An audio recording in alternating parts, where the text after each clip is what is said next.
গল্প পিয়নের আসরে সবাইকে স্বাগত জানিয়ে শুরু করছি আজকের গল্পের আসর। আজ শোনাবো শ্রী শীর্ষেন্দু মুখোপাধ্যায়ের লেখা গল্প বুদ্ধিরাম। শুরু করছি আজকের গল্প বুদ্ধিরাম।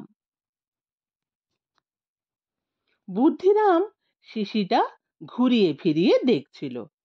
লেবেলে ছাপা অক্ষর সবই খুব তেজালো। ইহা নিয়মিত সেবন করিলে কৃমিনাশ, অম্লপিত্ত, অজীর্ণতা রোগের নিবারণ অবশ্যম্ভাবী। অতিশয় বলকারক টনিক বিশেষ। স্নায়বিক দুর্বলতা, ধাতু দৌর্বল্য ও অনিদ্রা রোগেরও পরম ঔষধ। বড় বড় ডাক্তার ও কবিরাজেরা ইহার উচ্চ প্রশংসা করিয়াছেন। ছাপা অক্ষরের প্রতি বুদ্ধিরামের খুব দুর্বলতা। ছাপা অক্ষরে যা বেরোয় তার সবটাই তার বিশ্বাস করতে ইচ্ছে করে। আদুরি অবশ্য অন্য ধাতের, বুদ্ধিরামের সঙ্গে তার মেলে না। বুদ্ধিরাম যা ভাবে, বুদ্ধিরামের যা ইচ্ছে যায়, আদুরির ঠিক তার উল্টো হয়। বুদ্ধিরাম যদি নরম সরম মানুষ, তো আদুরি হলো রণচণ্ডী। বুদ্ধিরাম যদি নাস্তিক, তো আদুরি হলো ঘোর আস্তিক। বুদ্ধিরামকে যদি কালো বলতে হয়, তো আদুরিকে ফর্সা হতেই হবে। বিধাতা, অবশ্য যদি কেউ থেকে থাকে, দুজনকে এমন আলাদা মাল মশলা দিয়ে গড়েছেন যে আর কহতব্য নয়। আর সেজন্যই এ জন্মে দুজনের আর মিল হলো না। বলা ভালো, হতে হতেও হলো না। এখন যদি বুদ্ধিরামের 32-33, তো আদুরির কন্যা 27-28 চলছে। দুজনের কথাবার্তা নেই, দেখাশোনাও একরকম কালে ভদ্রে। মুখোমুখি যদি বা হয়, চোখাচোখি হওয়ার জো নেই। আদুরি আজকাল বুদ্ধিরামের দিকে তাকায়ও না, কিন্তু বুদ্ধিরাম লোক ভালো। লোকে জানে, সে নিজেও জানে। বুদ্ধিরাম আগা পাঁচতলা নিজেকে নিরিখ করে দেখেছে। হ্যাঁ, সে লোক খারাপ নয়। মাঝে মাঝে বুদ্ধির দোষে দু একটা উল্টোপাল্টা করে ফেললেও তাকে খারাপ লোক মোটেই বলা যাবে না। খারাপই যদি হবে, তবে 7 মাইল পথ সাইকেলে ঠেঙিয়ে চকবেড়ের হাতে কখনো আসে মনমথ সেন শর্মার পিওর আয়ুর্বেদিক টনিক হার্বাল কিনতে? মাত্র মাস 4 আগে প্লুরিসিতে ভুগে উঠল বুদ্ধিরাম। এখনো শরীর তেমন জুতের নয়। কাকের মুখে কথাটা শোনা গিয়েছিল, আদুরির নাকি আজকাল খুব অম্বল হয়। তা এরকম কত মেয়েরই হয়, কার তাতে মাথা ব্যথা? বুদ্ধিরাম মানুষ ভালো বলেই না খোঁজ খবর করতে লাগলো। তেজেনের কাছে শুনলো হার্বাল খেয়ে তার পিসির অম্বলের ব্যথা সেরে গেছে। কথাটা মানিক মণ্ডলের কাছেও শোনা। হ্যাঁ, হার্বাল জব্বর ওষুধ বটে। 3 শিশি খেতে না খেতে তার বউ চাঙা হয়ে উঠেছে। আর একদিন পরিতোষও কথায় কথায় বলেছিল, হার্বাল একেবারে অম্বলের জম, তবে পাওয়া শক্ত। মন্মথ কবিরাজ সেই শিবপুরের লোক, 80-র ওপর বয়স। বেশি পারেও না তৈরি করতে, কয়েক বোতল করে ছাড়ে। দারুণ চাহিদা। চকবেড়ের হাটে একজন লোক নিয়ে আসে বেচতে। খবর পেয়ে আজ মঙ্গলবারে স্কুলের শেষ দুটো ক্লাস অন্যের ঘাড়ে গছিয়ে সাইকেল মেরে ছুটে এসেছে এত দূর। অশ্বত্থ গাছের গোড়ায় আধবুড়ো খিটখিটে চেহারার একটা লোক, ময়লা চাদর পেতে কয়েকটা বিবর্ণ ধুলোটে শিশি সাজিয়ে বসেছিল। ভারী বিরস মুখ। বুদ্ধিরাম জিজ্ঞেস করলো, হারবাল আছে? লোকটা মুখ তুলে গম্ভীর গলায় বলল, আছে, 17 টাকা। 17 টাকা শুনে বুদ্ধিরাম একটু বিচলিত হয়েছিল। 2 শিশি কেনার ইচ্ছে ছিল, কিন্তু কুড়িয়ে বাড়িয়েও পকেট থেকে 28 টাকার বেশি বেরোলো না। আচ্ছা, 2 শিশি নিলে কনসেশন হয় না? লোকটা এমন তুচ্ছ তাচ্ছিল্যের চোখে তাকালো যেন মরা ইঁদুর দেখছে। মুখটা অন্য ধারে ফিরিয়ে নিয়ে বলল, পাচ্ছেন যে সেই ঢের, মনমতো কবরেজের আয়ু ফুরোলো বলে। তারপর হারবালো হাওয়া, মাথা খুঁড়ে মরলেও আর পাওয়া যাবে না। একটা শিশি কিনে বুদ্ধিরাম বলল, সামনের মঙ্গলবার আবার যদি আসি, পাবো তো? বলা যাচ্ছে না। কথাটা যাই হোক, সেটা বলার একটা রং ঢং আছে তো। লোকটা এমন ভাবে বলা যাচ্ছে না বলল যে আঁতে লাগে। মানুষকে তুচ্ছ তাচ্ছিল্য করাটাই যেন বাহাদুরি। বেচিস তো বাপু কবরেজি ওষুধ, তাও গাছতলায় বসে, অত দেমাক কিসের? শিশিটা নিয়ে বুদ্ধিরাম হাটে একটু ঘুরে বেড়ালো। চকপেড়ের হাট বেশ বড়, বেশ গিজগিজে ভিড়ও হয়েছে। চেনা মুখ নজরে পড়বেই। আশপাশের 5-7 গাঁয়ের লোক তো আসেই।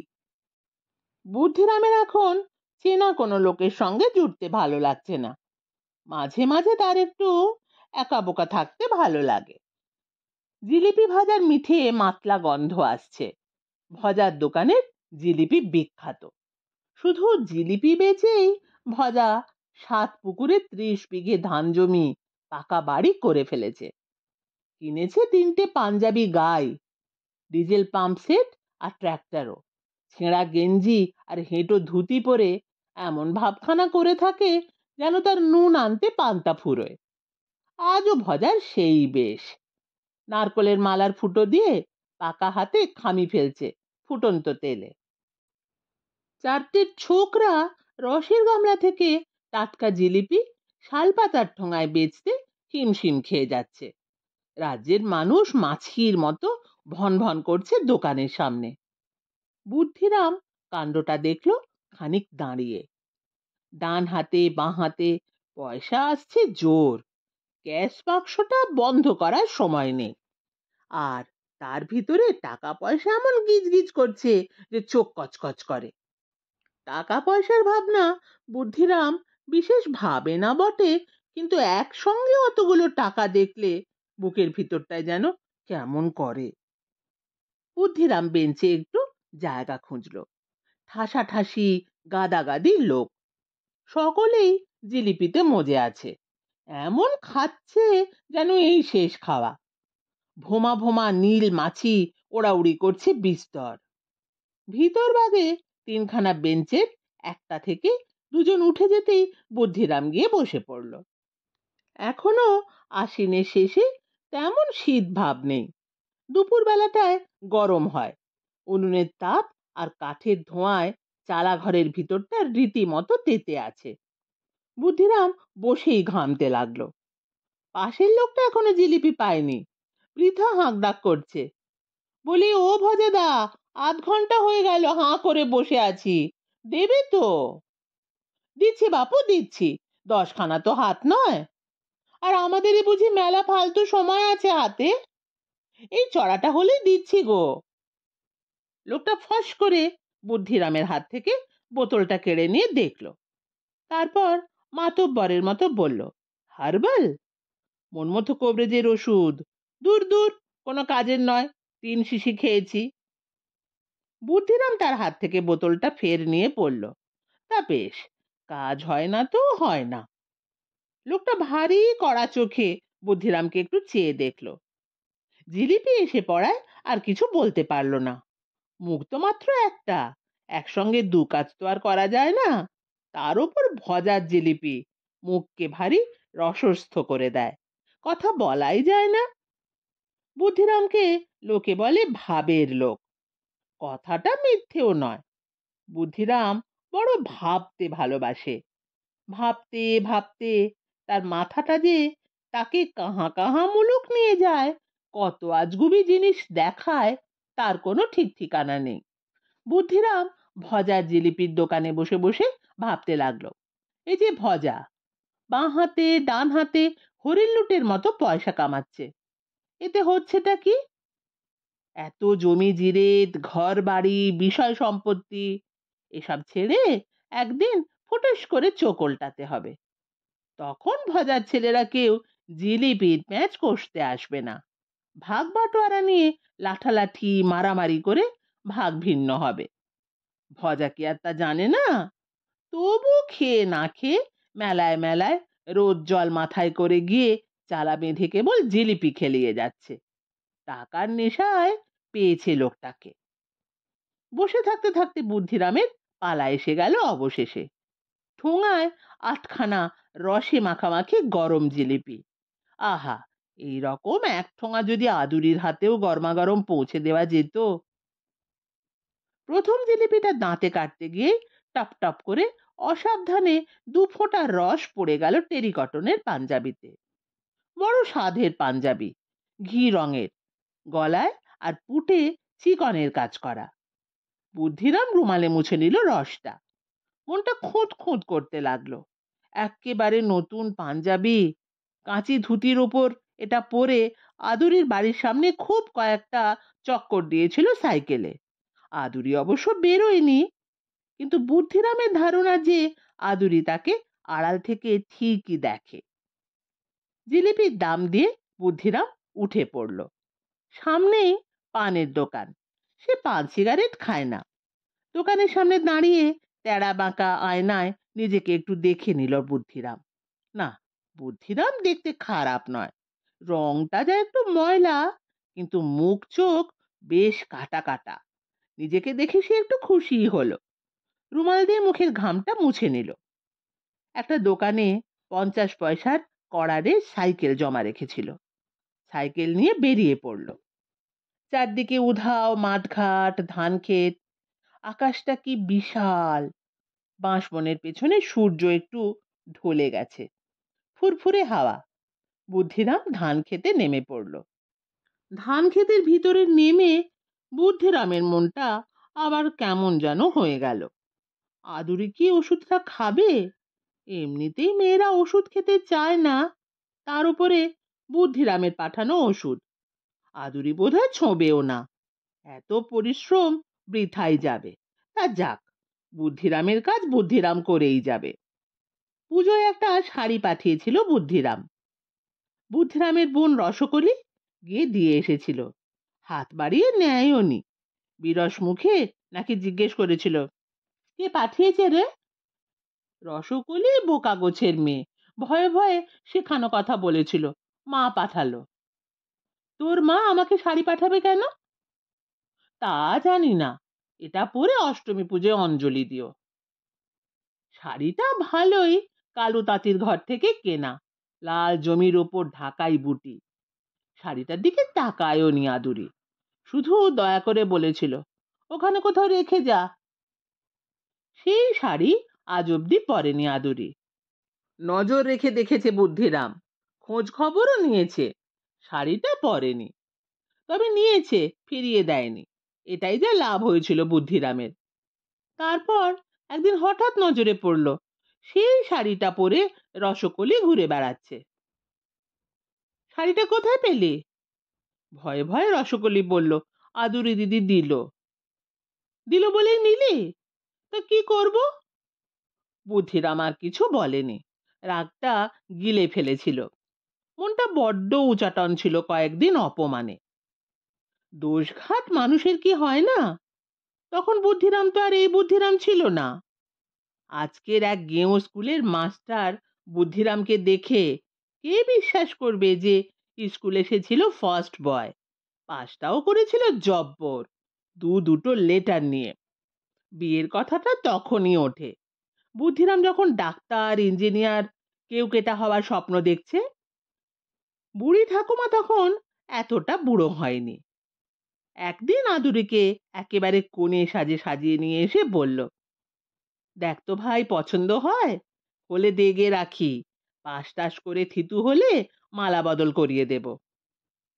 আদুরি অপছন্দের মেয়ে নয়, ফর্সা তো বটেই, মুখ চোখ রীতিমতো ভালো, কিন্তু গাঁয়ের মেয়ে, নিত্যি দেখাশোনা হয়, যাকে বলে ঘরকা মুরগি।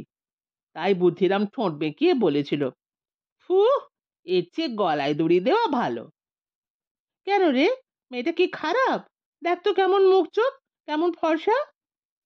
7 জন্ম বিয়ে না করে থাকলে ও মেয়ে আমার চলবে না। যাও তো ঠাকুমা, সং বন্ধ করো।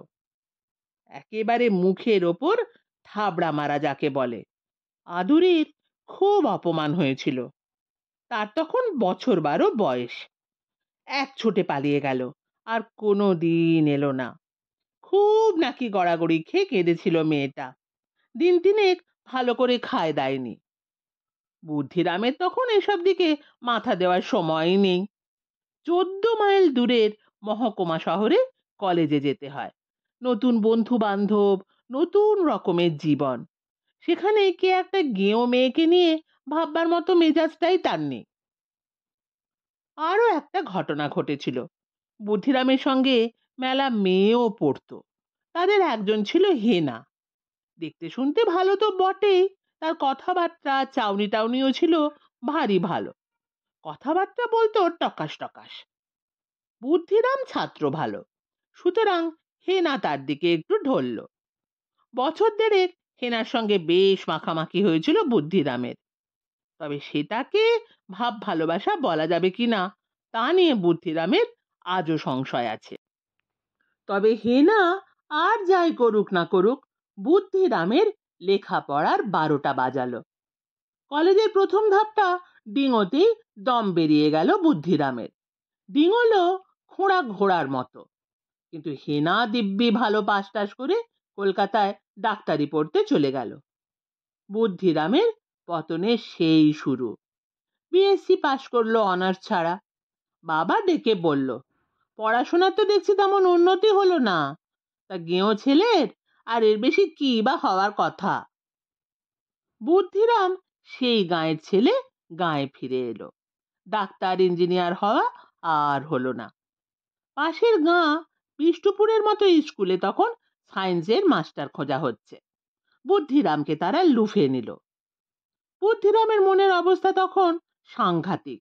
রাগে দুঃখে দিন রাত সে ভিতরে ভিতরে জলে আর পড়ে। লেখাপড়ায় একটা মার কাটারি কিছু করে বিজয় গর্বে গাঁয়ে ফিরে আসবে এই না সে জানতো। আর সে জায়গায় টিকিয়ে টিকিয়ে মোটে বিএসসি। বুদ্ধিরাম কিছুদিন আপন মনে বিড়বিড় করে ঘুরে বেড়াতো পাগলের মতো। দাড়ি রাখতো, পোশাক আশাকের ঠিক ছিল না। আত্মহত্যা করতে রেল রাস্তায় গিয়েছিল 3 বার। ঠিক শেষ সময়টায় কেমন যেন সাহসে কুলোয়নি। তারপরে একদিন ঘটনা ঘটলো। এমনি দেখতে গেলে কিছুই নয়, কিন্তু তার মধ্যেই বুদ্ধিরামের জীবনটা একটা মোড় ঘুরলো।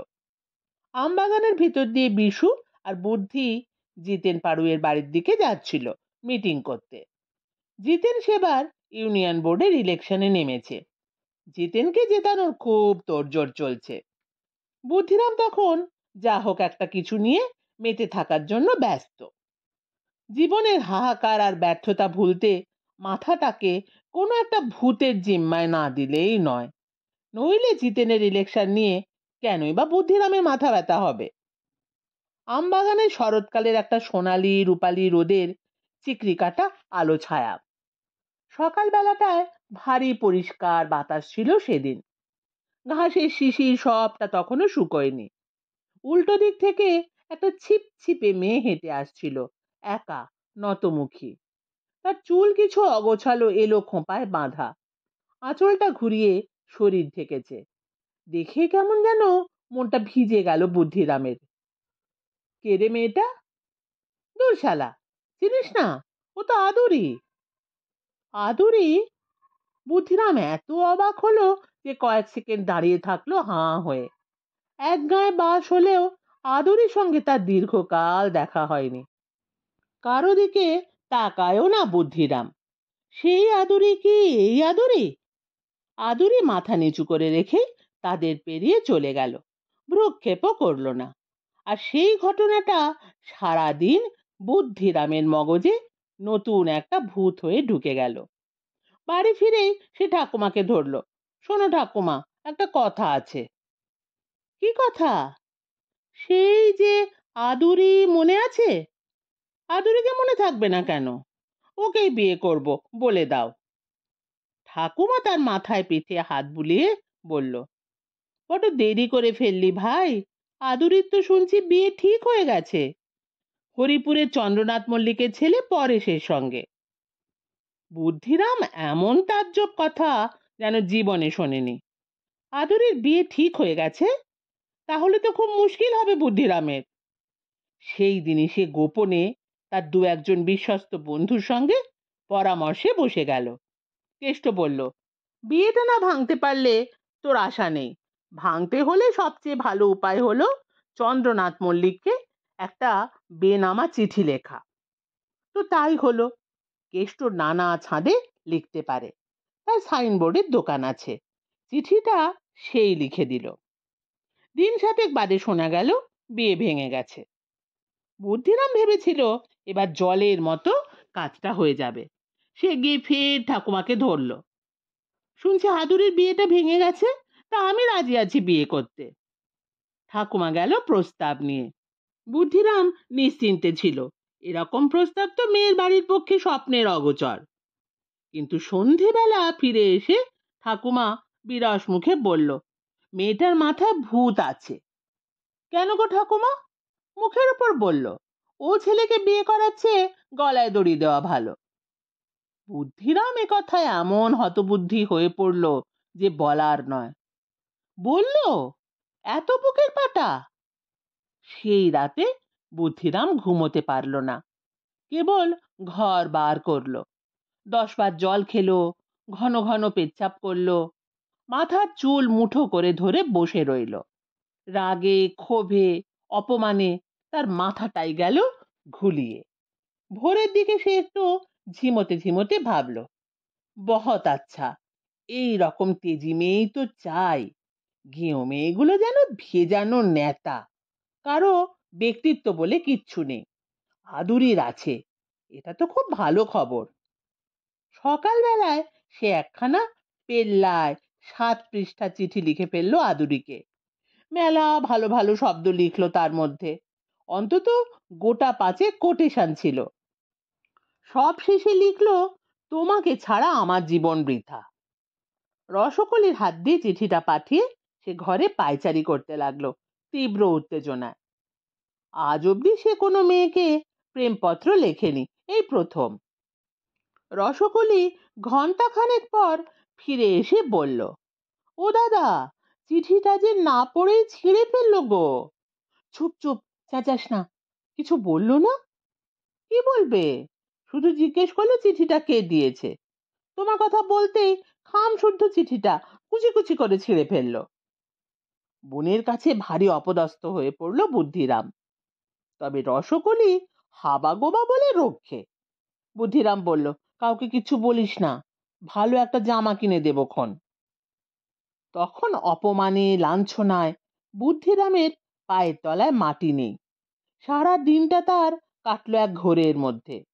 কিন্তু 2 দিন বাদে সে বুঝতে পারলো, আদুরি যত কঠিনই হোক, তাকে জয় করতে না পারলে জীবনটাই বৃথা। তবে বুদ্ধিরাম আর বোকার মতো চিঠি চাপাটি চালাচালিতে গেল না। আদুরির ধাতটা বুঝবার চেষ্টা করতে লাগলো সে। গাঁয়ের মেয়ে, সুতরাং তাদের বাড়ির সকলের সঙ্গেই আজন্ম চেনা জানা বুদ্ধিরামের। তবে সে দিমাগ বসে কারো বাড়িতেই তেমন যেত টেত না। ঘটনার পর দিন কয়েক আদুরিদের বাড়িতে হানা দিতে লাগলো সে। আদুরির কাকা জ্যাঠা মিলে মস্ত সংসার, বড় গেরস্ত তারা। 3-4 খানা উঠোন, 20-25টা ঘর, সারাদিন ক্যাঁচ ম্যাচ লেগেই আছে। বুদ্ধিরাম গিয়ে যে খুব সুবিধে করতে পারলো তা নয়। বাইরের ঘরের দাওয়ায় বসে হয়তো কখনো আদুরির কেশো দাদুর সঙ্গে খানিক কথা কয়ে এলো, না হয়তো কোনোদিন আদুরির জ্যাঠা হারুবাবুর কিছু উপদেশ শুনে আসতে হলো। চা বিস্কুটও যে জোটে নি তা নয়, সে গায়ের ভালো ছেলে, খাতির একটু লোকে করেই। কিন্তু যে উদ্দেশ্যে যাওয়া সেদিকে কিছুই এগোলো না। কিছুদিন পর সে বুঝলো এভাবে আদুরির কাছে এগোনো যাবে না, মহিলা মহলে ঢুকতে হবে। তাতেও বাধা ছিল না, আদুরিদের অন্দরমহলেও ঢুকতে সে পারে। আদুরির এক বৌদি হঠাৎ মুখ ফসকে বলে ফেলল, হ্যাঁ গো বুদ্ধি ঠাকুরপো, কোনো কালে তো তোমাকে এ বাড়িতে যাতায়াত করতে দেখিনি। তোমার মতলব খানা কি খুলে বলো তো? আমার তো বাপু তোমার মুখ চোখ ভালো ঠেকছে না। এই কথায় আর এক দফা অপমান বোধ করলো বুদ্ধিরাম। সে পুরুষ মানুষ, কোন লজ্জায় মা মাসি বৌদি শ্রেণীর মেয়েদের সঙ্গে বসে গল্প করে। সুতরাং বুদ্ধিরামকে জাল গোটাতে হলো। তারপরে আবার বিপদ। আদুরির ফের সম্বন্ধ এলো। চেহারাখানা ভালো, কিছু লেখাপড়াও জানে, সুতরাং আদুরিকে যে দেখে সেই পছন্দ করে যায়। তৃতীয় পাত্রপক্ষকেও বেনামা চিঠি দিতে হলো। ভেঙেও গেল বিয়ে, কিন্তু তাতে বুদ্ধিরামে যে খুব কাজ এগোলো তাও নয়, বরং উল্টো একটা বিপদ দেখা দিল। কেউ যে বেনামা চিঠি দিয়ে আদুরির বিয়ে ভাঙছে এটা বেশ চাউর হয়ে গেল। লোকটা কে তার খোঁজাখুঁজিও শুরু হলো। তৃতীয়বার যখন আদুরিকে পছন্দ করে গেল আর এক পাত্রপক্ষ, তখন আদুরির বাপ জ্যাঠা পাত্রপক্ষকে বলেই দিল, বেনামা চিঠি যেতে পারে, আমল দেবেন না, কোনো বদমাশ লোক করছে এই কাজ। খুবই ভয়ে ভয়ে রইল বুদ্ধিরাম।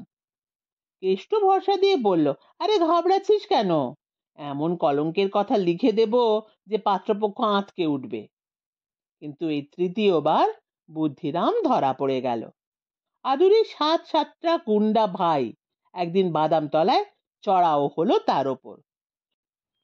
সতীশটা মহাসন্ডা, সেই সাইকেল থেকে টেনে নামালো বুদ্ধিরামকে। বলি, তোর ব্যাপারটা কি রে? কিসের ব্যাপার? ন্যাকা, আদুরির বিয়ে ভাঙতে চিঠি কে দেয়? আমি না। তুই ছাড়া আর কে দেবে? কেন, আমার কি স্বার্থ?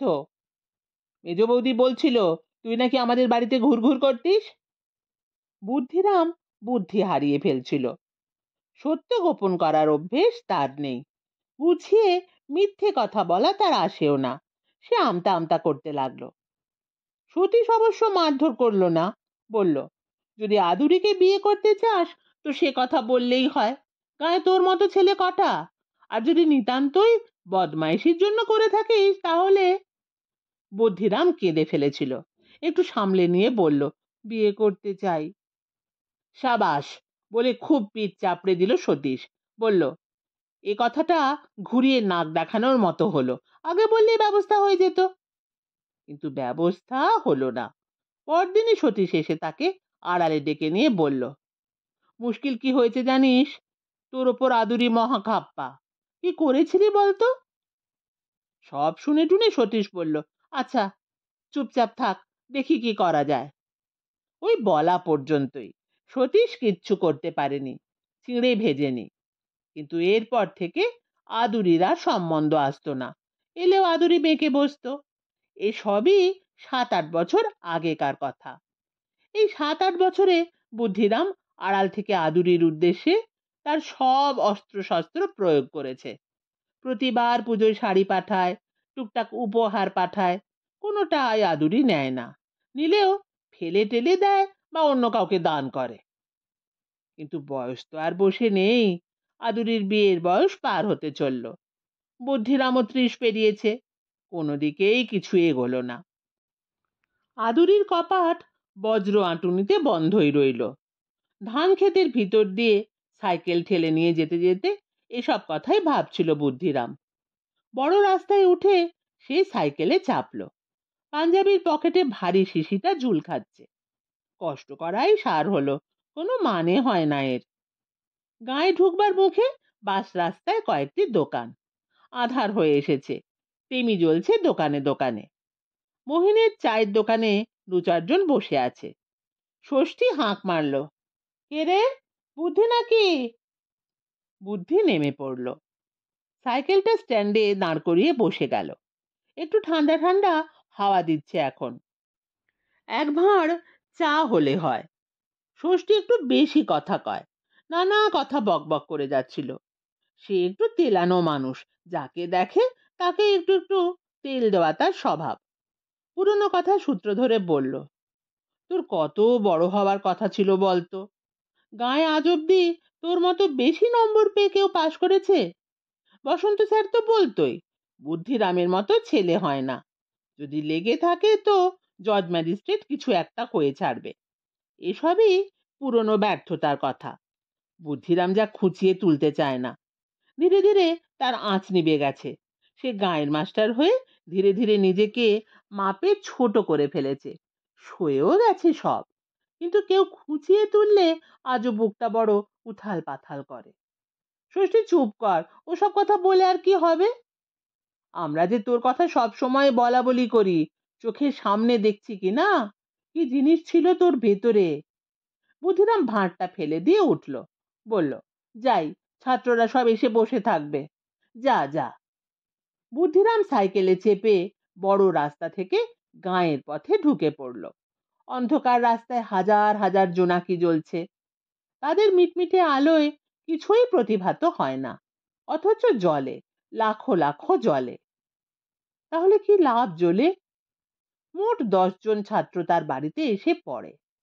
মাথা পিছু 20 টাকা করে মাস গেলে 200 টাকা তার আসার কথা, কিন্তু নগদ টাকা বের করতে গায়ের লোকের গায়ে জ্বর আসে।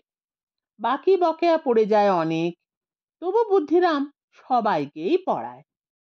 বেশিরভাগই গবেট, তবে 2-1 জন একটু আধটু বোঝে সোঝে। পড়াতে বসবার আগে পাতুকে ডেকে শিশিটা ধরিয়ে দিয়ে বলল, ও বাড়িতে গিয়ে দিয়ে আয়, তার হাতে দিস। রসকলির বিয়ে হয়ে গেছে, একটু বয়সকালেই হলো, এখন রসকলির জায়গা নিয়েছে বুদ্ধিরামের ভাইজি পাতু। আদুরি আর বুদ্ধিরামের ব্যাপারটা দুবাড়ির কারো আর অজানা নেই, সুতরাং না হোক লজ্জা পাওয়ারও কোনো মানে হয় না। হাত মুখ ধুয়ে পড়াতে বসে গেল বুদ্ধিরাম। কিছুক্ষণ আর অন্যদিকে মনটা ছোটাছুটি করলো না। ছাত্রদের মুখের দিকে চেয়ে অনেক কিছু ভুলে থাকা যায়, এই ভুলে থাকাটাই এখন বুদ্ধিরামের কাছে সবচেয়ে বড় কথা। যত ভুলে থাকা যায় ততই ভালো, জীবনটা আর কতই বা লম্বা, একদিন আয়ু ফুরবেই, তখন শান্তি, তখন ভারী শান্তি। পড়িয়ে যখন উঠল বুদ্ধিরাম, তখন বেশ রাত হয়েছে। ছাত্ররা যে যার লণ্ঠন হাতে উঠোন পেরিয়ে চলে যাচ্ছে। বুদ্ধিরাম দাওয়ায় দাঁড়িয়ে দেখল, এরপর তার একা লাগবে, খুব একা। পাতু ফিরে এসেছে, বারান্দায় ঘুরে ঘুরে কোলের ভাইকে ঘুম পাড়াচ্ছিল। হাতে দিয়েছিস তো? হ্যাঁ গো। কিছু বললো? না। শিশিটার গায়ে কি লেখা আছে পড়লো, তারপর তাকে রেখে দিল। ভাতের গন্ধ আসছে, জ্যাঠামশায়ের কাশির শব্দ, কে যেন কুয়ো থেকে জল তুলছে ছপাত ছপাত করে। দুটো কুকুরে ঝগড়া লেগেছে খুব। দাওয়ায় দাঁড়িয়ে বুদ্ধিরাম বাইরের কুয়াশা মাখা জ্যোৎস্নার দিকে আনমনে চেয়ে রইল। না, বেঁচে থাকাটার কোনো মানেই খুঁজে পায় না সে। একটা দীর্ঘশ্বাস ফেলে সে নিজের ঘরে ঢুকল। বাড়ির সবচেয়ে ছোট ঘরখানা তার। ঘরে একখানা চৌকি আর টেবিল আর চেয়ার, আর একখানা বইয়ের আলমারি। বুদ্ধিরাম চেয়ারে বসে লণ্ঠনের আলোয় একখানা বইয়ের পাতা খানিকক্ষণ উল্টালো। বইটা কি, কোন বিষয়ের, তাও যেন বুঝতে পারছিল না। বইটা রেখে জানলা দিয়ে বাইরের দিকে চেয়ে রইল। গাছের ফাঁক দিয়ে জ্যোৎস্না দেখা যাচ্ছে। জ্যোৎস্নারও কোনো অর্থ হয় না। ঝড় বৃষ্টি, শীত গ্রীষ্ম, কোনোটারই কোনো অর্থ হয় না, অথচ বেঁচে থাকতে হবে। এ কি জ্বালা রে বাপ। বৌদি এসে খেতে ডাকলো বলে বেঁচে গেল বুদ্ধিরাম। খাওয়ারও কোনো অর্থ হয় না, তবু সেটা একটা কাজ, কিছুক্ষণ সময় কাটে, কথাবার্তা হয়, হাসি ঠাট্টা হয়, সময়টা কেটে যায়। বুদ্ধিরাম গিয়ে সাগ্রহে খেতে বসলো। খেয়ে এসে বুদ্ধিরাম ফের কিছুক্ষণ বসে রইল চেয়ারে। চেয়ারে বসে বসে কখন ঘুমিয়ে পড়লো কে জানে। পাতু এসে জাগালো, ওঠো সেচকা, বিছানা করে মশারি ফেলে গুজে দিয়েছি, শোগে। হাই তুলে উঠতে যাচ্ছিল বুদ্ধিরাম। পাতু ফের বলল, আজ ও বাড়ির সকলের মন খারাপ, নিবারণ দাদুর অবস্থা ভালো নয়, আদুরি পিসির চোখ লাল, খুব কাঁদছিল। নিবারণ মানে হলো আদুরির বাবা। বুদ্ধিরাম খবরটা শুনল মাত্র, মনে আর কোনো বুঝকুড়ি কাটলো না। কল ঘর ঘুরিয়ে এসে শুয়ে পড়ল। বাপ যদি মরে তো আদুরির মাথা থেকে ছাদ উড়ে যাবে, ভাবতে ভাবতে ঘুমোলো বুদ্ধিরাম। আজকাল নির্বোধের মতোই সে ঘুমোতে পারে। মাথাটা আস্তে আস্তে বোকা হয়ে যাচ্ছে তো, বোধ বুদ্ধি কমে যাচ্ছে, আজকাল তাই গাঢ় ঘুম হয়। মাঝরাতে আচমকা চেঁচামেচিতে ঘুমটা ভাঙলো। ভাঙতেই সোজা হয়ে বসলো বুদ্ধিরাম। চেঁচামেচিটা অনেক দূর থেকে আসছে। আদুরির বাপের কি তবে হয়ে গেল? উঠবে কি উঠবে না তা ভাবছিল বুদ্ধিরাম। ও বাড়ির সঙ্গে তার সম্পর্কই বা কি? না গেলেও হয়।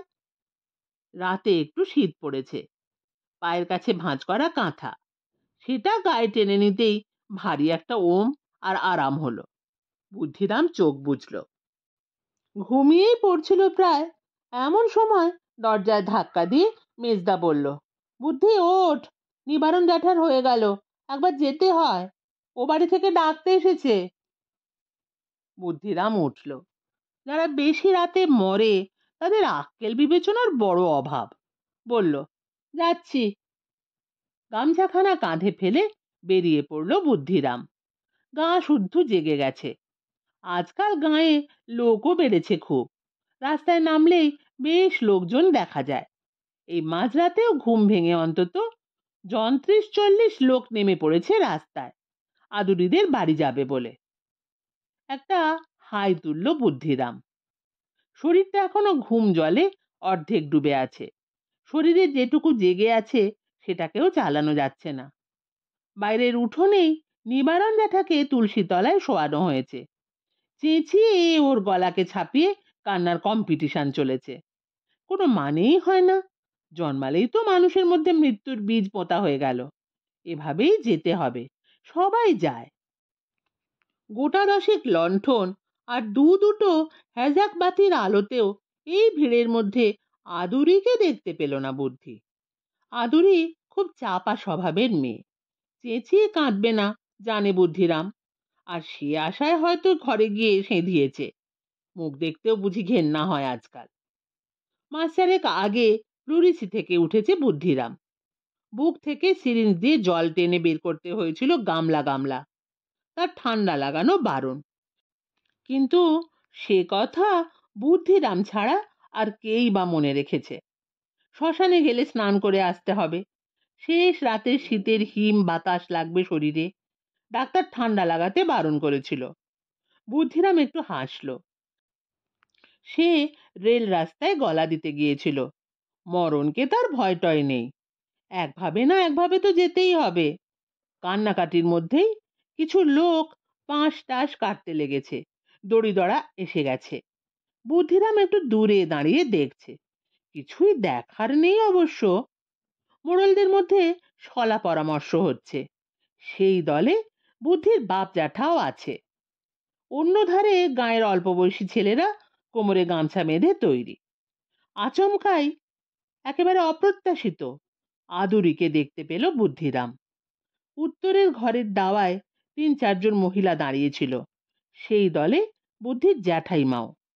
আদুরি হঠাৎ ঘর থেকে বেরিয়ে এসে সোজা বুদ্ধির দিকে তাকালো। গত ১০ বছরে বোধহয় এই প্রথম। বুদ্ধি একটু হতবুদ্ধি হয়ে গেল। না, ভুল দেখছে না। হ্যাজাকের আলো স্পষ্টই দেখা যাচ্ছে। বাপের মরা উঠোনে শোয়ানো, তবু আদুরি সোজা তার দিকেই চেয়ে আছে, একেবারে নিষ্পলক। আজ বুদ্ধিরামই চোখ সরিয়ে নিল। তারপর আড়ে আড়ে চাইতে লাগলো, মেয়েটার হলো কি? আদুরি তার জ্যাঠাইমার কানে কানে কি যেন বলল, তারপর একটু সরে দাঁড়ালো। আঁচলে মুখ চাপা দিয়ে নরম ভঙ্গিতে খুঁটিতে ঠেস দিয়ে দাঁড়ালো। তাতে যেন ভারী ফুটে উঠল আদুরি। কি যে দেখাচ্ছে! জ্যাঠাইমা হাতছানি দিয়ে তাকে ডাকছিল। বুদ্ধিরাম অগত্যা গিয়ে বলল, কি গো জ্যাঠাইমা, মরা ছুঁয়েছিস নাকি? না, তবে এবার তো ছুতে হবেই। কাজ নেই বাবা, বাড়ি যা, গায়ে গঙ্গা জল আর তুলসী পাতা ছিটিয়ে গিয়ে শুয়ে পড়, তোকে শ্মশানে যেতে হবে না। কেন? কেন আবার? কদিন আগে কি অসুখটা থেকেই না উঠলি, ঠান্ডা লাগলে আর বাঁচবি নাকি? আমার কিছু হবে না জ্যাঠাইমা, ভেবো না। কেন? তোরই বা যেতে হবে কেন? শ্মশানে যাওয়ার কি লোকের অভাব? কত লোক জুটে গেছে। আদুরি মনে করিয়ে দিল তাই। যা বাবা যা, ঘরে যা।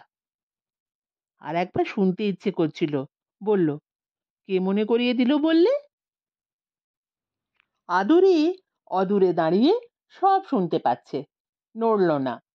জ্যাঠাইমাও আর তাকে আমল না দিয়ে অন্য মহিলাদের সঙ্গে কথা কইতে লাগলো। বুদ্ধিরাম ধীর পায়ে ছেলে ছোকরাদের দঙ্গলটার কাছে এসে দাঁড়ালো। বুদ্ধিদা, যাবে তো? যাবো না মানে? তা গেল বুদ্ধিরাম, মরা কাঁধে নেচে নেচে গেল। বহুকাল পরে তার এক ধরনের আনন্দ হচ্ছিল আজ। না, প্রতিশোধ নেওয়ার আনন্দ নয়, প্রতিশোধের মধ্যে কোনো আনন্দ নেই। আজ তার আনন্দ হচ্ছিল একটা অন্য কারণে, ঠিক কেন তা সে বলতে পারবে না। মরা পুড়ল, বুদ্ধিরাম কষে স্নান করলো নদীর পাথুরে ঠান্ডা জলে। দুনিয়ার একজনও অন্তত তার অসুখটার কথা মনে রেখেছে। এখন আর মরতে বাধা কি? ভেজা গায়ে যখন উঠে এলো বুদ্ধিরাম, তখন শেষ রাতের হিম বাতাসে সে থরথর করে কাঁপছিল। সবাই কাঁপছে, কিন্তু তার কাঁপুনিটা আলাদা। লোকে বুঝতে পারল না, শুধু বুদ্ধিরামের নিজের ভেতরে যে নানা ভাঙচুর হচ্ছিল তা নিজেই টের পেল সে। হোঁতকা সতীশ কাছে দাঁড়িয়ে গামছা নিংড়োচ্ছিল। হঠাৎ কি খেয়াল হতে বুদ্ধিরামের দিকে ফিরে বলল, হ্যাঁ রে বুদ্ধি, তুই যে বড় স্নান করলি। করবো না তো কি? সতীশ মুখে একটা চুকচুক শব্দ করে বলল, তোর নাকি একটা অসুখ হয়েছিল কদিন আগে। কে বলল তোকে? সতীশ গামছাটা ফটাস ফটাস করে ঝেড়ে নিয়ে মাথা মুছতে মুছতে বলল, বেরোবার মুখে আদুরি এসে ধরেছিল আমায়। বলল, রাঙাদা, বুদ্ধিরামের কিন্তু শরীর ভালো নয়, হিম জলে স্নান করলে মরবে, ওকে দেখো। বুদ্ধিরাম কোনো কথা বলল না। গলার কাছে একটা দলা আটকে আছে, চোখে জল আসছিল। সতীশ গা মুছতে মুছতে বলল, তোর আক্কেল নেই? কোন বুদ্ধিতে এই সকালে স্নান করলি? দূর শালা, আজই তো স্নানের দিন। আজ স্নান করব না তো কবে করব? শুনছিলেন শীর্ষেন্দু মুখোপাধ্যায়ের লেখা গল্প বুদ্ধিরাম। কেমন লাগলো কমেন্ট করে জানাবেন। ফিরে আসছি আবার কোনো নতুন গল্প নিয়ে।